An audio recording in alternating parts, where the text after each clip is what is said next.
Eu quero convidar você a que possa acompanhar a leitura do texto bíblico, que servirá para a nossa reflexão, dando início a uma nova série de estudos.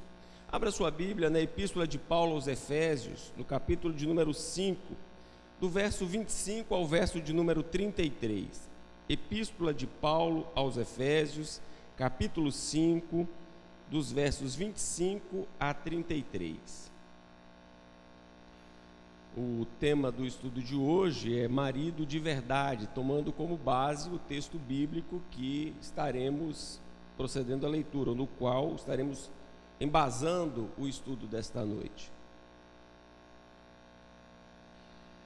Efésios capítulo 5, do verso 25 ao verso de número 33.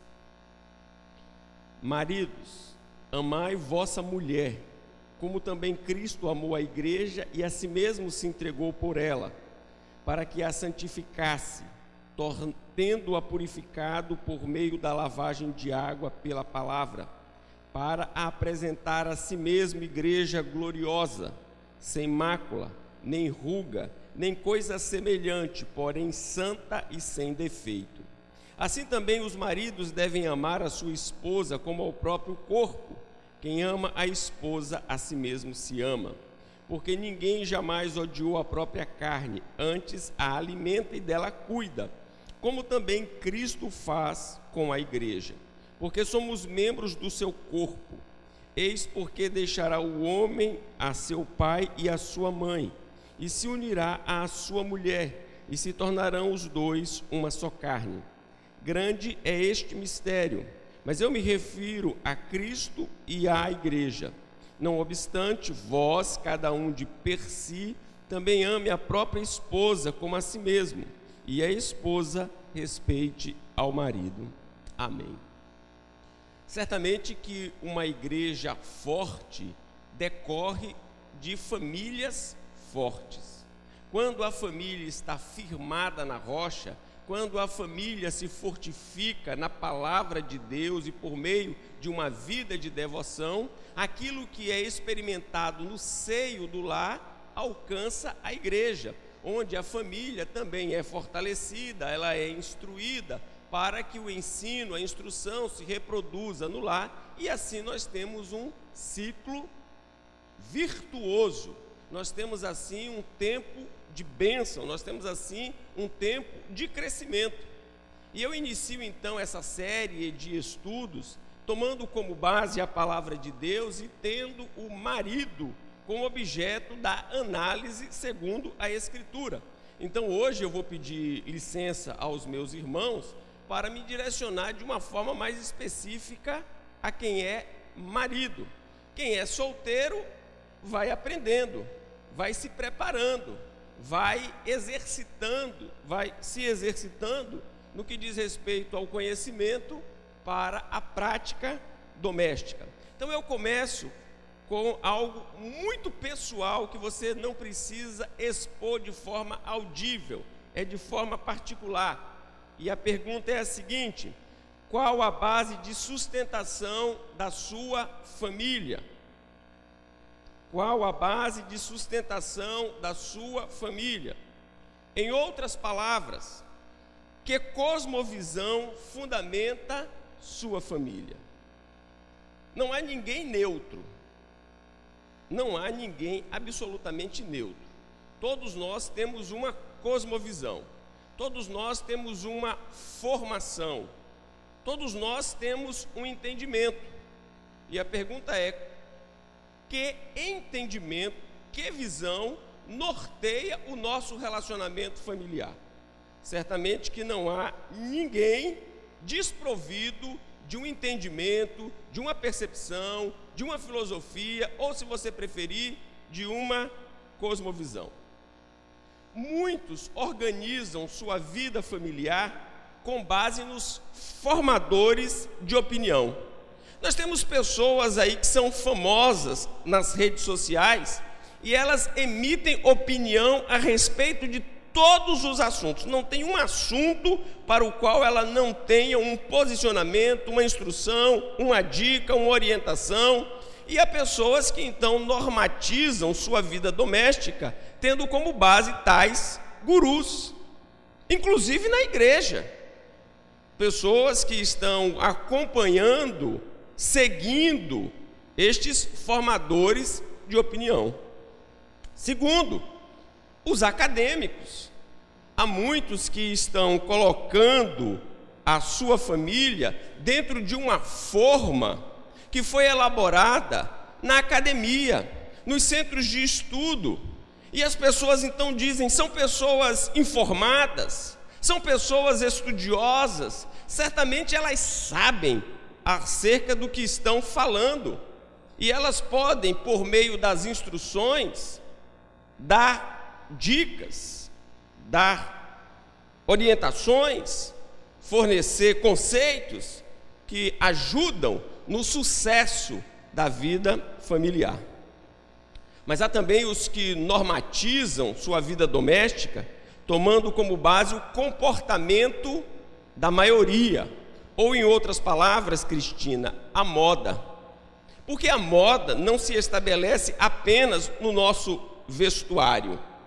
A moda passa pelo vestuário, a moda passa pelo vocabulário, a moda passa pelo comportamento. É o que se está praticando, é o que se está vestindo, é o que se está falando. Tem algumas expressões, Dilma, que se eu falar aqui, a turma vai desconhecer por completo, porque elas já saíram de moda. Elas não estão mais na moda. Chega um momento que há uma atualização e em decorrência dessa atualização, o tempo passa e há uma desatualização. Então tem muita gente que normatiza sua família com base na moda. Ultimamente, a moda tem sido vigente. As famílias estão se formando e estão sendo dirigidas pelo comportamento da maioria. Por quê? Porque está na moda. Um último aspecto que eu gostaria de suscitar, no que diz respeito à normatização, à orientação, à condução, são os governantes. Muitas pessoas estão pautando o seu comportamento com base na opinião e nas decisões dos nossos legisladores e juízes. Como eles interpretam, como eles entendem ser oportuno para a sociedade, eles então estabelecem normas e padrões, e muitas famílias vão se adequando às normas e padrões. Recentemente, a Constituição foi interpretada para um determinado fim, e o que se levou em consideração para a interpretação da Constituição foi a mudança na sociedade. A sociedade mudou, e o legislador, então, teve que adaptar a lei à mudança da sociedade, quando o correto seria a sociedade seguir o padrão da lei, e não ter que mudar a lei para se adequar às aspirações da sociedade. Quando nós falamos em família, nós precisamos ter um referencial, nós precisamos ter uma base, nós precisamos ter um fundamento, e certamente o fundamento é a palavra de Deus. O apóstolo Paulo, quando ele vai tratar de família, quando ele vai tratar dos relacionamentos familiares, ele vai tomar a palavra de Deus como sendo a base para regular, para nortear, para orientar os relacionamentos. Aqui mesmo no texto, nós temos o apóstolo Paulo citando o Antigo Testamento dentro do contexto da sua orientação, que para nós cristãos, trata-se de uma orientação inspirada pelo Espírito Santo, portanto, inerrante, portanto, suficiente para nós. E qual é o padrão de Paulo para abordar a temática família? Como, via de regra, todas as demais temáticas. Paulo vai usar o esquema da criação, da queda e da redenção. O propósito original, o que aconteceu com o propósito original e como Deus, na sua infinita graça, agiu para restaurar todas as coisas para que o projeto original seguisse o seu curso. Vamos lá. A temática é marido de verdade. Não se perca na introdução. Vamos lá. Abra sua Bíblia em Gênesis, capítulo 1. Vejamos aqui o padrão da criação. Gênesis capítulo 1. Farei a leitura dos versos 26 a 28. Também disse Deus: façamos o homem à nossa imagem, conforme a nossa semelhança. Tenha ele domínio sobre os peixes do mar, sobre as aves dos céus, sobre os animais domésticos, sobre toda a terra e sobre todos os répteis que rastejam pela terra. Criou Deus, pois, o homem à sua imagem, a imagem de Deus o criou, homem e mulher os criou. E Deus os abençoou e lhes disse: sede fecundos, multiplicai-vos, enchei a terra e sujeitai-a. Dominai sobre os peixes do mar, sobre as aves dos céus e sobre todo animal que rasteja pela terra. Aqui nós temos o padrão divino, temos aqui o projeto original para uma vida em família. Avancemos mais um pouco, capítulo 2, versículo de número 18. Disse mais o Senhor Deus: não é bom que o homem esteja só, far-lhe-ei uma auxiliadora que lhe seja idônea. E agora, no versículo de número 24 do mesmo capítulo, nós temos: por isso, deixa o homem pai e mãe e se une à sua mulher, tornando-se os dois uma só carne. Deus institui a família deveria viver em harmonia, a família deveria viver em plena e perfeita comunhão entre os seus membros e comunhão com Deus, num estado de graça, num estado de benevolência, num estado de misericórdia, num estado de assistência da parte de Deus. Esse é o projeto. Agora, quando nós chegamos no capítulo 3, o capítulo 3 começa com uma expressão que é de trazer arrepio na espinha. O capítulo 3 começa com um mas. Mas, quando chega o mas, o porém, o contudo, nós começamos a perceber uma mudança do propósito, e o capítulo 3 vai nos mostrar como o pecado atingiu, afetou a família, como o pecado adoeceu aquela instituição que Deus criou para o louvor da sua glória, para uma vida saudável, feliz e harmoniosa, como o pecado a feriu, como o pecado veio para estragar, como o pecado veio para corromper a estrutura familiar, objetivando Satanás como que dar cabo ao projeto original de Deus para a família. Porém, efetivamente, Deus, na sua infinita misericórdia, por meio do seu Filho Jesus Cristo, promove a redenção, a restauração de todas as coisas, também da família, não só do indivíduo. Por isso, eu desafio você que é esposo, eu desafio você que é noivo, você que é namorado, a estudar a epístola de Paulo aos Efésios, para ver como o apóstolo Paulo estrutura a questão da redenção do indivíduo, consequentemente da família, na epístola. Você vai ver que nos capítulos de 1 a 3, ele mostra a nossa posição em Cristo, o que Deus em Cristo fez por nós. Quando chega nos capítulos 4, 5 e 6, ele então mostra o que Deus requer de nós por conta da obra de redenção, de restauração que Cristo efetuou em nosso favor, quer como indivíduo, quer como família. É por isso que, a partir do capítulo de número 5, você vai ter então uma estrutura que aborda a questão do relacionamento familiar. Então nós temos aqui algo que é sobremodo esplêndido, sobretudo no capítulo 1, quando a obra da redenção é descrita de uma forma tão clara, mostrando como Deus agiu, como o Filho agiu, como o Espírito age em nosso benefício. Então, você que é marido, você que é noivo, você que é namorado, você que não é namorado e pretende namorar, veja como Deus restaura todas as coisas para que o seu propósito se cumpra, a glória do seu nome e a nossa felicidade. é muito importante lembrar que no projeto original que Deus instituiu para a família no Éden, a família deveria refletir a glória de Deus, deveria reproduzir a glória de Deus e deveria representar a glória de Deus. Esse era o projeto original que Deus traçou para a família.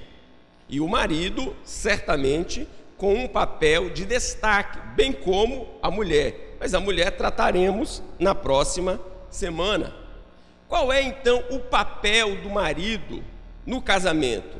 Qual é o papel do homem no lar, à luz do projeto que o próprio Deus estabeleceu, não segundo os critérios da moda vigente, dos costumes vigentes, das culturas, mas conforme o seu eterno e sábio conselho, desde toda a eternidade. O propósito para o qual ele enviou o seu filho para operar a redenção, para que o seu projeto, então, tivesse a sua execução completamente efetivada. Então vamos lá. O marido tem um papel no casamento, o homem tem um papel na família de liderança altruísta. Nós não podemos esquecer isso de maneira nenhuma. E aqui eu já quero tranquilizar o coração de todos, dizendo o seguinte: somos iguais, homens e mulheres, no que diz respeito ao ser, porém diferentes no fazer. O homem não é melhor do que a mulher, o homem não é superior à mulher, nós somos iguais, fomos criados pelo mesmo Deus. Quanto ao nosso ser, ontologicamente nós somos iguais, não existe maior nem menor, superior nem inferior, não existe, somos iguais. No que diz respeito à redenção, soteriologicamente falando, somos iguais, somos salvos pelo mesmo sacrifício, o sacrifício de Cristo. Não há um sacrifício superior para o homem e um sacrifício inferior para a mulher, não, é o mesmo sacrifício que alcança homens e mulheres. Então, quanto à criação, somos iguais, quanto à salvação, somos iguais. Porém, quanto ao papel na estrutura familiar, nós somos diferentes. E essa diferença não foi uma escolha minha, nem uma escolha sua. Essa diferença foi uma diferença que o próprio Deus instituiu para o louvor da sua glória. Então, nós somos iguais no ser e diferentes no fazer. Quando eu preguei a respeito do Salmo 127, eu falei aqui a respeito do propósito original de Deus, e já mencionei aqui os aspectos, tendo como base a relação trinitária de Deus, o Pai, o Filho e o Espírito. Eu disse naquela oportunidade que a nossa relação em família deveria refletir a relação de cada pessoa da Santíssima Trindade. Deus nos constituiu para que nós pudéssemos experimentar no seio da família a comunhão, o entendimento, o amor, e isso tendo como base o próprio ser de Deus, um só Deus que subsiste em três pessoas, Pai, Filho e Espírito Santo. Portanto, não é o propósito de Deus que no seio da família haja confusão, haja dissensão, haja desrespeito, haja desentendimento, haja desconsideração. Não é esse o propósito de Deus, porque Ele instituiu a família para refletir a sua glória no que diz respeito à comunhão trinitária. Então, quando nós, que devemos ser responsáveis pelo andamento das coisas dentro do nosso lar, não estamos trabalhando para que haja pacificação, para que haja a comunhão, para que haja o respeito, para que haja o entendimento, para que haja um ambiente de cordialidade, um ambiente de alegria, um ambiente de exuberância, nós estamos falhando naquilo para o qual nós fomos constituídos. Então isso é algo muito sério, é muito sério. E quando o casamento é retratado no Novo Testamento pelo relacionamento de Cristo e a sua igreja, ainda se reforça de uma forma mais intensa, mais clara, essa questão de como deve acontecer no seio da família. Se você levar em consideração que no seio familiar as coisas devem caminhar da mesma forma como Cristo caminha com a sua igreja, se nós tivermos esta consciência, certamente que nós haveríamos de resolver com muito maior facilidade as dificuldades que certamente se impõem na nossa caminhada. Então pense nisso. O seu relacionamento familiar, a sua vida conjugal, deve refletir o relacionamento de Cristo com a sua igreja. Ou, se você preferir, o relacionamento de cada pessoa da Santíssima Trindade. É assim que nós devemos ser. Então, como o marido deve agir de acordo com o padrão bíblico, sendo um marido de verdade? Destaquei aqui alguns aspectos. Primeiro aspecto: não terceirize a liderança de sua família. Quem deve exercer a liderança da casa é o esposo. É uma liderança altruísta, é uma liderança amorosa, mas a liderança é dele. Não pode ser terceirizada. E aí tem marido que terceiriza a liderança da sua casa para a mãe. Quem manda na casa é a mãe dele. Quem manda na casa é o pai dele. Quem manda na casa é a sogra dele, o sogro, o cunhado, o tio e, nos casos mais escandalosos, o vizinho. E aqui o vizinho é no sentido de uma intromissão externa, é nesse sentido que eu estou falando. A coisa é tão gritante que não tem controle. Então o homem, o marido, não pode terceirizar. E aqui, meus amados irmãos, nos dias que nós estamos vivendo, isso que pode parecer uma brincadeira da minha parte é uma coisa séria. Porque o que tem de marido que está terceirizando a liderança da sua casa, porque é cômodo, porque é fácil, não quer chamar para si a responsabilidade, não quer ter que decidir, não quer ter o trabalho de encaminhar as coisas. Faz o quê? Decida você, escolha você, resolva você, do jeito que você fizer, tá bom, só me comunique para pagar. Está errado, não é assim. Então nós começamos a ter problemas em casa quando o marido se furta a exercer o seu papel. O seu papel é pessoal e intransferível, não pode ser exercido por outra pessoa, tem que ser exercido por você. O que é que acontece, meus amados irmãos? Nós temos percebido algumas irmãs desgastadas emocionalmente. Por quê? Porque a princípio aquilo parecia ser bom, aquela atribuição parecia ser algo proveitoso. Ele não decide, eu decido. Só que ele começa a passar tudo, só que ele começa a deixar tudo, só que ele começa a abrir mão de tudo, porque ele não quer se envolver com nada. E o que é que acontece? Depois ele está acostumado a não decidir mais nada, ela ao longo do tempo se sobrecarregou com tudo, e chega um determinado tempo, as emoções estão abaladíssimas. Então, não pode terceirizar a liderança da família. Por amor à sua família, não faça isso. A responsabilidade é sua. Segundo aspecto, qual é a essência dessa liderança? Porque muitas vezes quando nós falamos sobre essa questão, algumas pessoas gostam, porque imaginam que a liderança bíblica é aquela liderança que vai impor, é aquela liderança que coloca o homem no holofote, é aquela liderança que dá ao homem destaque, que dá ao homem ibope. É essa liderança que Paulo tratou no texto em absoluto. Qual é a essência dessa liderança? É o amor. Você viu quantas vezes a palavra foi usada no texto? Você teve a curiosidade de marcar? Queria pedir aos maridos aqui presentes que pudessem marcar quantas vezes a expressão amor foi usada no texto. Vamos lá? Versículo 25.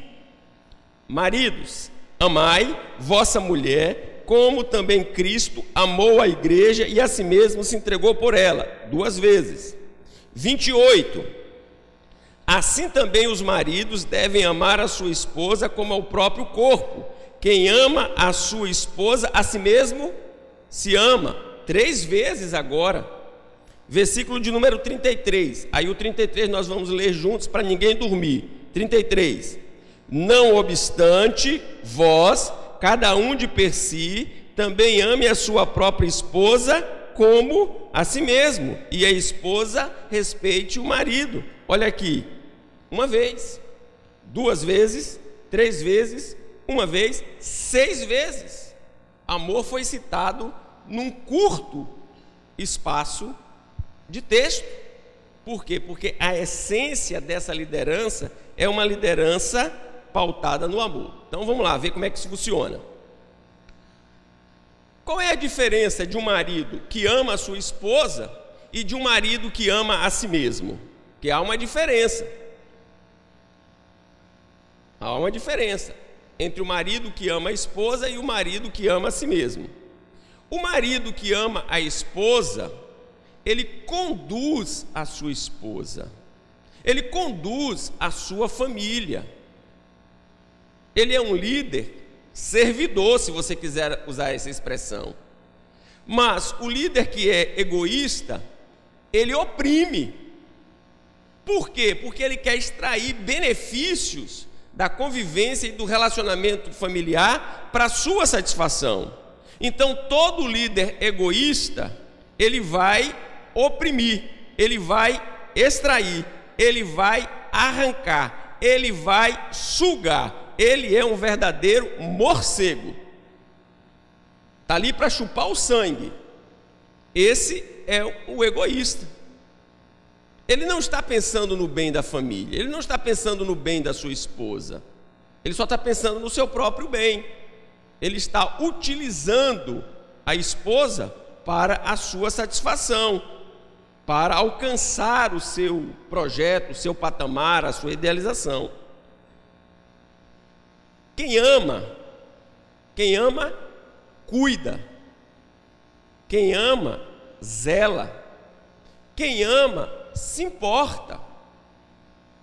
Quem ama, está preocupado em atender ao outro nos mínimos detalhes, nas coisas grandes, nas crises intensas, mas também nas questões pequenas, também nas questões do dia a dia. E aqui nós precisamos ter muito cuidado, meus amados irmãos, porque para muitos, inclusive na igreja, se eu estou pagando as contas, se eu estou trazendo as coisas para casa, se não está faltando nada em casa, já estou fazendo o meu papel. Meus amados, este é apenas um aspecto, porque existe algo mais importante do que feijão, arroz, açúcar, óleo, que se chama respeito, que se chama atenção, que se chama companheirismo, que se chama solidariedade. Então, cuidar é isso. Lembre-se que o parâmetro está sempre posto na pessoa de Cristo. Mas quem ama é altruísta. Quem ama tira de si para dar ao outro. E é para isso que nós, os maridos, fomos chamados, para tirar de nós e conceder à esposa. O outro não. O outro vai retirar dela, da esposa, para si. Então, o padrão bíblico de amor está calcado na orientação, no cuidado e no altruísmo. Percebam aqui no texto bíblico: maridos, amai vossa mulher. Aqui é uma proatividade, aqui é uma dádiva, aqui é uma iniciativa. O marido não deve esperar que a mulher esteja a mendigar o afeto, o carinho, a atenção, a ternura. Ele tem que ser proativo. Nós somos proativos em tantas coisas, tomamos iniciativa em tantas áreas. E por que, no que diz respeito ao amor e ao cuidado da esposa, não exercemos essa proatividade? Aqui, segundo o relato de Paulo, a orientação bíblica, o marido ele deve ter esta proatividade, ele deve oferecer-se em amor. Segundo aspecto aqui, nota de rodapé, perceba que aqui está no singular. Maridos, plural, amai vossa mulher. E aqui vai uma correção, porque às vezes na igreja, quando nós vamos ler, porque o maridos está no plural, nós lemos mulheres no plural também, está errado. É maridos no plural e mulher no singular. É uma mulher só. Então isso implica em fidelidade. Isso é de suma importância. No islamismo, se você puder manter, você pode ter outras. No cristianismo, não. Cada um com a sua mulher. Um marido e uma mulher. E é isso que Paulo está dizendo aqui, deixando bem claro. Segundo, isso aqui não é opcional. Embora seja voluntário, embora requeira proatividade, isso aqui não é opcional. Não é não. Volta a sua Bíblia aí para o capítulo 4, a partir do versículo 17.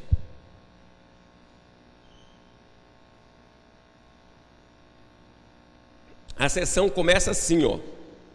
Isto, portanto, digo e no Senhor testifico. Isso, portanto, digo e no Senhor testifico. Paulo está dizendo o seguinte: o que segue é uma ordem. Você não pode recusar, você não pode rejeitar, você não pode desprezar e você não deve procrastinar. Você deve executar imediatamente.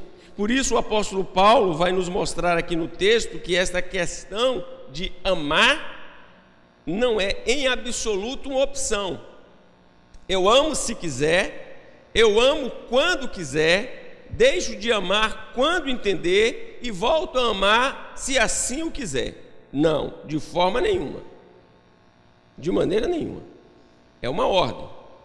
E mais, o que nós temos aqui, meus amados, é algo sobrenatural. Não é algo comum nem banal. E aí você pode me perguntar assim: mas pastor, peraí, só tem casamento entre cristãos? Não, entre não cristãos também tem. Só há amor e afeto entre cristãos? Não, entre não cristãos também. Porém, a dimensão a que se aplica o texto acontece entre cristãos e não cristãos, entre um casal cristão ou um casal composto por cristãos e um casal composto por não cristãos. Não, os não cristãos, eles não compreendem a dimensão do que está aqui. Eles não compreendem a importância da glória de Deus. Eles não entendem este modelo no qual o próprio Deus instituiu a família para refletir, reproduzir e representar a sua glória. Eles não entendem isso. Eles entendem que há um sentimento, há uma liga, há uma essência, há uma coisa que os une, há um propósito comum, há caminhos em comum, há objetivos em comum. Está dando certo até hoje, está sendo jóia até hoje, está sendo bom até hoje. Porém, se acontecer alguma coisa no percurso que fira esse projeto, não há aquilo que é essencial num casamento cristão, que é a compreensão de Deus e sua glória na nossa existência. Por isso que muitas pessoas elas estão casadas, Há muitos anos elas estão casadas, mas quando você pergunta o propósito do casamento, elas vão responder que elas continuam buscando um propósito, um significado para aquilo que já está ali há tanto tempo. E talvez porque já estejam acostumados, vão continuar por ali mais um tempo. Aqui não, aqui é fruto de algo sobrenatural, aqui é fruto da ação e da graça de Deus, trazendo o conhecimento salvífico e a compreensão do lugar e do papel da família no plano de Deus e do plano e do projeto de Deus para cada família, para cada membro da família. Vejamos aqui agora, então, depois de analisar a essência, qual é o padrão da liderança? Você não precisa me responder não, tá? Eu pergunto, mas você não precisa me responder não. Já ocorreu com você, esposa aqui presente, de fazer uma comparação entre o seu esposo e o esposo de alguém que você conheça? Olha, o esposo de fulana é mais atencioso, é mais gentil, é mais delicado, é mais comprometido. Você não precisa me responder não. Você já percebeu alguém que poderia sinalizar um modelo para maridos? Às vezes nós temos isso sim. Às vezes nós temos esses padrões, nós temos esses paradigmas, nós achamos que, numa linguagem mais corriqueira, a grama do vizinho é mais verde. Porém, Paulo não olha para nenhuma instituição, não olha para nenhum semelhante como padrão. Quem é o padrão estabelecido na Escritura para cada marido? É Cristo. Não é o vizinho, não é o colega, é o próprio Cristo. Perceba como o texto está estruturado. Eu vou ler novamente. Maridos, amai vossa mulher, como também Cristo amou a igreja, e a si mesmo se entregou por ela, para que a santificasse, tendo-a purificado por meio da lavagem de água, pela palavra, para apresentar a si mesmo igreja gloriosa, sem mácula, nem ruga, nem coisa semelhante, porém santa e sem defeito. Assim também os maridos devem amar a sua igreja como o próprio corpo. Quem ama a esposa, a si mesmo se ama, porque ninguém jamais odiou a própria carne, antes a alimenta e dela cuida, como também Cristo o faz com a igreja, porque somos membros de seu corpo. Eis porque deixará o homem a seu pai e a sua mãe, e se unirá à sua mulher, e se tornarão os dois uma só carne. Grande é este mistério, mas eu me refiro a Cristo e à igreja. Não obstante, vós, cada um de per si, também ame a própria esposa como a si mesmo, e a esposa respeite o marido. Mistério no nosso contexto é algo que ainda não foi revelado.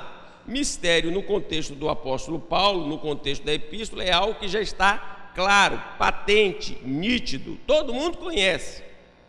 Antes era desconhecido, mas agora é plenamente conhecido.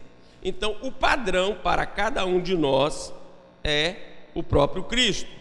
Como é que Cristo lida com a sua igreja? Primeiro, Cristo a sustenta. Quem sustenta a igreja é Cristo. Quando nós fazemos então a aplicação para a família, para o relacionamento conjugal, quem deve sustentar a esposa é o marido. E isso não significa que a esposa não possa trabalhar, isso não significa que a esposa não possa participar do orçamento doméstico, isso não significa que a esposa não possa ganhar mais que o marido, não significa nada disso. Quem dera que todas as esposas daqui da igreja ganhassem 5 vezes mais que o marido. Não vai ter nenhum amém, nada assim. Não é porque a gente já esperava, né? Amém, 5 vezes mais que o marido. Quem dera. Não há problema, o problema não é esse. O problema, meus amados irmãos, e esse é um problema dos nossos dias é quando o marido negligencia essa sua função, que é um privilégio, que é sustentar a esposa. Ele começa a se encostar, ele começa a se acomodar, ele começa a rejeitar aquilo que é da essência da sua função: sair, trabalhar, conquistar e trazer o sustento para casa. Não importa quanto ele ganhe, não importa qual seja a sua vocação, porque as vocações são diferentes. A mulher pode ter uma vocação para uma atividade que seja infinitamente mais rentável do que a vocação do marido. Não há problema nisso.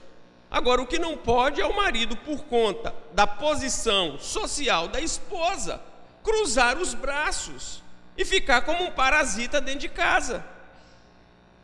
Não significa em hipótese alguma, meus irmãos, que o marido venha a perder o emprego, venha passar não estou falando disso, porque isso qualquer um de nós pode experimentar, e não é desonra, não é nenhuma desgraça, não é nada. Acontece.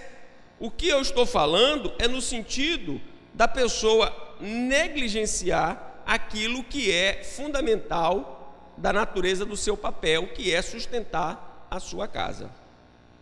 Temos vivido dias difíceis e os homens precisam sustentar sua casa.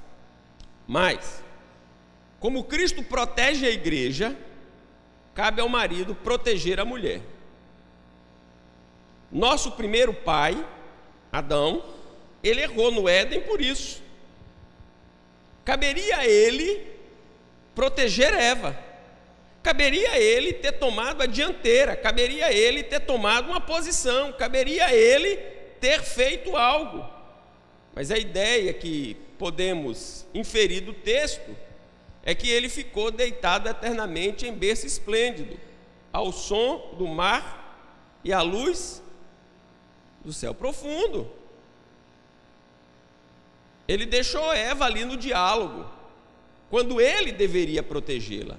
E nós temos hoje muitos homens que não exercem a proteção da sua esposa. É proteção física, é proteção emocional, é proteção moral. Tem que proteger, foi chamado para isso. E tem que agir, e tem que cumprir, e tem que fazer. É um papel sacrificial. Mas foi assim que o nosso Redentor se entregou pela igreja, para proteger a igreja. O marido deve proteger a sua esposa. E às vezes alguém diz: olha, mas eu preciso lá da proteção dele, eu quero lá a proteção dele. É a função dele proteger, guardar, vigiar a sua esposa, a sua família. Não sei se todos já tiveram a oportunidade de presenciar, mas aqueles que utilizam ali a orla de Camburi, Jardim, é isso mesmo, né? Jardim Camburi, tem uns pássaros, eles ficam ali naquela vegetação, e quando você vai se aproximando ali, eles começam a emitir sinal de que você está invadindo o território deles. E eles são bem menores do que nós, mas eles não se intimidam na proteção do ninho, eles não se acovardam na defesa do seu território, e eles estão ali dizendo que você está ultrapassando o limite de segurança, que você deve sair dali. Então tem muito homem que não percebe que o limite de segurança já foi rompido há muito tempo, e ele não está exercendo a vigilância, não está exercendo o cuidado, não está exercendo a supervisão do lar. E é uma obrigação dele. É uma tarefa dele. Mas deve ter o quê? O cuidado com a sua casa. E aqui o cuidado perpassa por várias áreas. Como eu já abordei alguns aspectos no dia que expus o Salmo 127, eu serei breve aqui nesta questão do cuidado.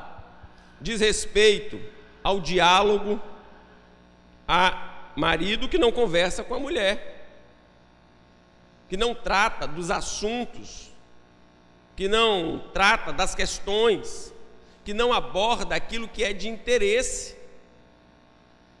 Há um silêncio sepulcral em casa. É preciso separar um tempo para conversar, para dialogar, para ouvir, também falar se necessário. Sobretudo para ouvir. Nós estamos numa impaciência no que diz respeito a ouvir, que é algo impressionante. Não sei se vocês vão concordar comigo, mas muitos já não usam mais o celular. Muitos preferem o WhatsApp. E a minha pergunta é por quê? Por que a preferência tão grande por enviar um texto e não por fazer uma ligação? É porque quando nós já mandamos o texto, nós esperamos já a resposta sem uma amplitude do diálogo. Vai que eu ligo e o outro quer conversar comigo. Vai que quer puxar história. Vai que quer compartilhar os seus problemas. Vai que quer contar os seus casos. Você pensa que não tem marido tratando das coisas da vida conjugal por WhatsApp, não? Tem muito marido só tratando das coisas por WhatsApp. Sim, não, tá, ok, certo, errado, bom, ruim. É tudo monossilábico, é tudo WhatsApp.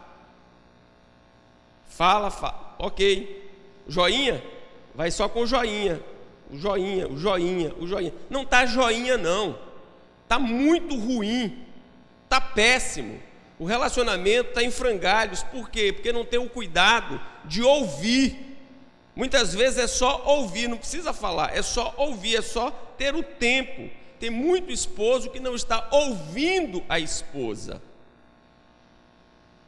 Ela já não está mais conversando. Ela está gritando. Mas ele não ouve. Ele não ouve. Porque ele não dispensa cuidado. Cristo tem cuidado para com a sua igreja. Cristo tem tempo para a sua igreja.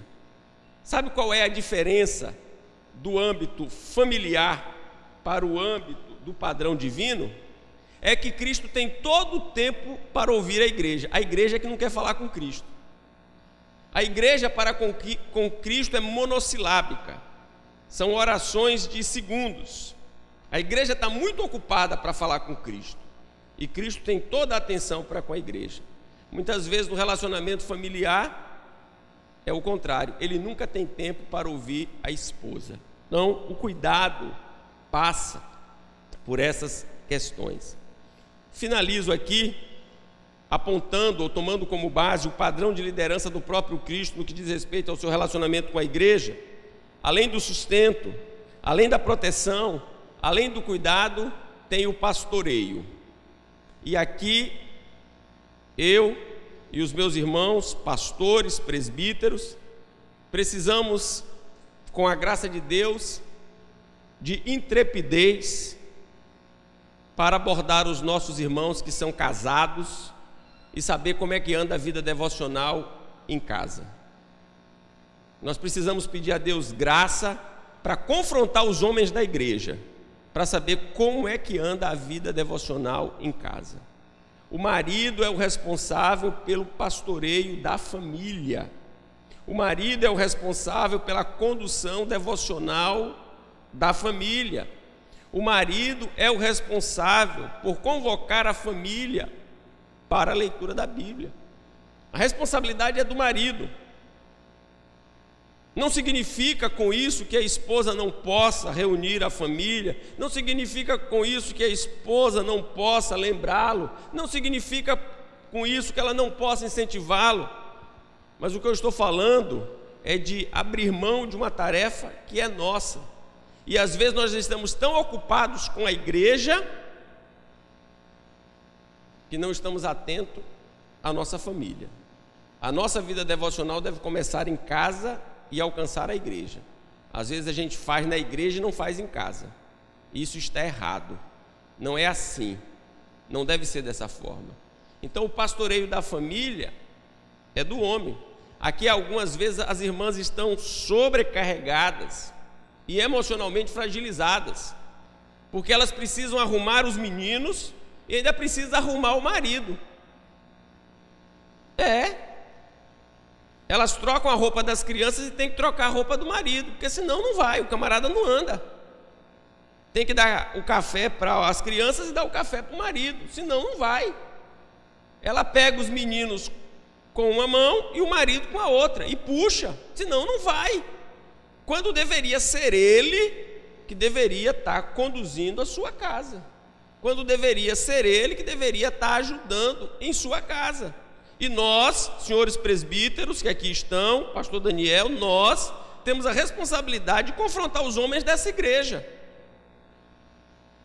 de falar com eles, de dizer a eles que eles não estão seguindo. Se é que não estão seguindo, tomara que estejam seguindo, mas se não estiver seguindo, a gente precisa dizer: não está seguindo o padrão de Cristo, você não está cumprindo o seu papel, você não está abençoando sua esposa, não está abençoando seus filhos. A responsabilidade é sua, o papel é seu. É assim que funciona. Então, um marido de verdade é um marido que tem uma cosmovisão bíblica no andamento da sua casa.